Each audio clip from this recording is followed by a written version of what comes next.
Hello friends, बात करते हैं 6 सेमेस्टर के लिए सीएनसी मशीन। ठीक है, इसके पिछले वीडियो में आपको बताए थे पार्ट्स फीडिंग डिवाइस के बारे में, फिगर बता के बताए थे हापर क्या होता है, पार्ट्स फीडिंग क्या होता है, इसके बारे में इसी टॉपिक को आगे बढ़ाते हैं। Flexible manufacturing system. ठीक है, फ्लेक्सिबल मैन्युफैक्चरिंग सिस्टम क्या होता है? ये ऐसा समूह होता है जिसमें ज़्यादा से ज़्यादा सीएनसी मशीन, ठीक है, जो फ्लेक्सिबल मैन्युफैक्चरिंग ऑटोमेशन मशीन है आपका, ये क्या होता है, ये तमाम प्रकार की कई प्रकार की मशीनों का क्या करता है, जॉइंट करता है और जोड़ता है। ठीक है, इसको एक क्या बोलते हैं, एक स्टेशन का समूह भी बोलते हैं। ठीक है, मैन्युफैक्चरिंग सिस्टम को एक स्टेशन समूह भी बोलते हैं। ठीक है, जैसे मान लीजिए ज़्यादा से ज़्यादा सीएनसी मशीनें तथा उनमें ऑटोमेटेड कंप्यूटराइज मटेरियल हैंडलिंग और स्टोरेज सिस्टम को क्या करता है, जोड़ा जाता है। ठीक है, और इनको एक इंटीग्रेटेड कंप्यूटर सिस्टम से नियंत्रित किया जाता है।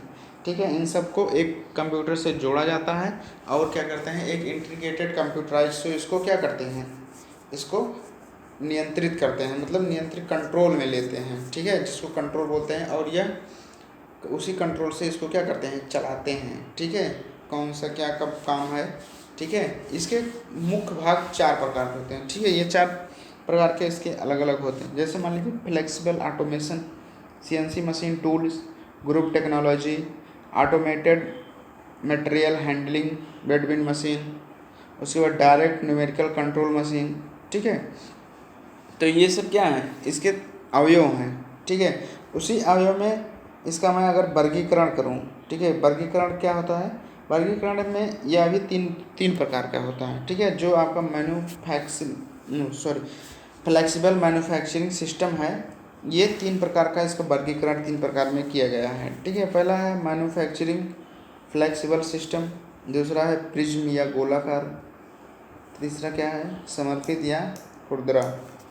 तो इसमें से पहला देखते हैं जो आपका है फ्लेक्सिबल मैन्युफैक्चरिंग सिस्टम। क्या होता है, इसमें 3 या 3 से अधिक जो मैनुअल या ऑटोमेटेड कंप्यूटर युक्त हानि मशीन होती हैं, हानि मशीन का समूह होता है, वो एक प्रकार के पार्ट्स बनाए जाते हैं। ठीक है, जो इसका 3 या 3 से अधिक मशीनों का समूह होता है, इसमें क्या करते हैं, एक प्रकार से क्या बनाते हैं, पार्ट्स बनाते हैं। ठीक है, जिसे क्या कहते हैं, फ्लेक्सिबल मैन्युफैक्चरिंग सेल कहते हैं। ठीक है, फ्लेक्सिबल मैन्युफैक्चरिंग सेल कहते हैं। ठीक है, उसी तरह से क्या करते हैं, जो प्रिज्म गोलाकार है, ये प्रिज्म पार्ट्स मिलिंग ऑपरेशन के सच में होते हैं। जैसे मान लीजिए कि कोई पार्ट्स आपको प्रिज्म में मिलाना चाहिए या गोलाकार में होना चाहिए, तो ये उसी तरह से इसको क्या करते हैं, उसके समकक्ष बनाए जाते हैं, उसके ऑपरेशन उसी तरह से किए जाते हैं इसका। ठीक है, और जो खुरदरा होता है आपका, ये क्या कहते हैं, डेडिकेटेड। ठीक है, डेडिकेटेड मशीन का डिजाइन कुछ इस प्रकार क्रियाओं की दक्षता बनाए रखने के लिए किया जाता है। ठीक है, इससे क्या करते हैं, उत्पाद बनाए जाते हैं। ठीक है, ये ज्यामिति में बहुत कम अंतर होता है। ठीक है, इसका जो प्रिज्म है और इसमें बहुत कम क्या करते हैं, अंतर आता है। ठीक है, अब इसकी उपयोगिता होती है क्या, इसकी उपयोगिता यह होती है कि जो उच्च उत्पादन के ट्रांसफर लाइन है, इसमें निम्न उत्पादन एनसी मशीन के बीच उत्पादन के लिए क्या करते हैं, उपयुक्त होता है। ठीक है, आगे में इसको ग्राफ के बारे में बताते हैं, इसकी उपयोगिता क्या है, इसको ग्राफ के माध्यम से आपको दिखाते हैं। ठीक है, कैसे है देख लीजिए,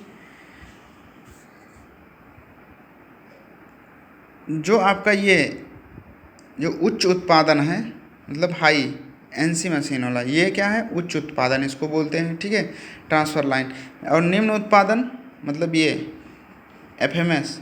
ठीक है, और लो उत्पादन ये आपका।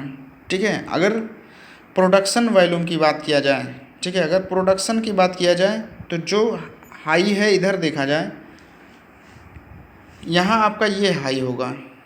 ठीक है, ट्रांसफ़र लाइन।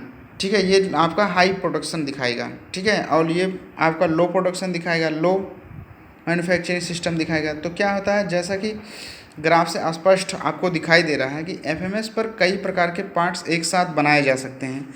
जो आपका ये बीच वाला पार्ट्स है, इस पर क्या कर रहे हैं, एफएमएस पर क्या कर रहे हैं, कई प्रकार के पार्ट्स बनाए जा रहे हैं, और इसका सेटअप टाइम भी कम होता है। इसका क्या करते हैं, इस पर कई प्रकार के पार्ट्स बनाए जा सकते हैं इस लाइन पर, और इसका जो सेटअप होता है, सेटअप ये क्या होता है, ये एनसी मशीन की तुलना में कम होता है। क्या होता है, जो इसका सेटअप होता है इस मशीन की, एनसी मशीन की जो हाई प्रोडक्शन प्रोफाइल है, इसकी तुलना में क्या होता है, ये क्या होता है, ये कम होता है। एफएमएस एनसी मशीन की तुलना में कम होता है। ठीक है। और जो इसका एनसी मशीन का लचीलापन मतलब फ्लेक्सिबल होता है, इन दोनों का क्या होता है, समान होता है। जो एनसी मशीन है और एफएमएस है, इन दोनों का क्या लचीलापन मतलब फ्लेक्सिबल क्या होता है, समान होता है। ठीक है। और इसमें वर्किंग प्रोसेस क्या होता है, कम होता है। जो एनसी मशीन है इसमें वर्किंग प्रोसेस कम होता है, और एनसी मशीन ज़्यादा से ज़्यादा उत्पादन दर के लिए एफएमएस से उपयुक्त होता है, अधिक उपयुक्त है। जो प्रोडक्शन है ये एफएमएस से एनसी अधिक देता है। एफएमएस से एनसी मशीन इसके उत्पादन में उत्पादन की दर अधिक होती है। ठीक है। जो ट्रांसफर लाइन है इसमें उत्पादन दर की क्या होती है, अधिक होती है। उत्पादन दर सबसे अधिक होती है। जो ये ट्रांसफर लाइन आपको दिखाई दे रहा है इसमें प्रोडक्शन क्या हो रहा है, सबसे अधिक हो रहा है। ठीक है। और लेकिन ये क्या होता है, ये लचीलेपन ना होने के कारण केवल एक ही प्रकार के उत्पादन करने में सक्षम होते हैं। जो इसकी फ्लेक्सिबिलिटी है इसमें नहीं होती है। ठीक है। जो फ्लेक्सिबिलिटी है इस ट्रांसफर लाइन में नहीं हो पाती है। फ्लेक्सिबिलिटी केवल एफएमएस और एनसी मशीन पर ही होती है, ना कि ट्रांसफर लाइन में। ट्रांसफर लाइन पर आपका लचीलापन नहीं होता है। ठीक है। और क्या होता है इसमें, और ये ट्रांसफर जो लाइन होता है ये एक ही प्रकार का उत्पादन आपको दे पाता है। ठीक है। ऐसे उत्पादन बहुत काम आते हैं। ठीक है। जो एक प्रकार का उत्पादन होता है इसका उपयोग कई जगह किया जाता है। ठीक है। और इसमें क्या होती है, बहुत अधिक मात्रा में जो आपका उत्पादन है ये उत्पाद बदलने की संभावना नहीं हो पाती है। ठीक है। जबकि आपका एफएमएस में उत्पादन दर कुछ कम रहती है, लेकिन उससे अधिक उत्पादों का उत्पाद करने में ये सक्षम है। अगर एफएमएस से इसकी तुलना किया जाए तो एफएमएस क्या होता है, ये कम होता है, और ट्रांसफर लाइन क्या होते हैं, इससे अधिक होते हैं।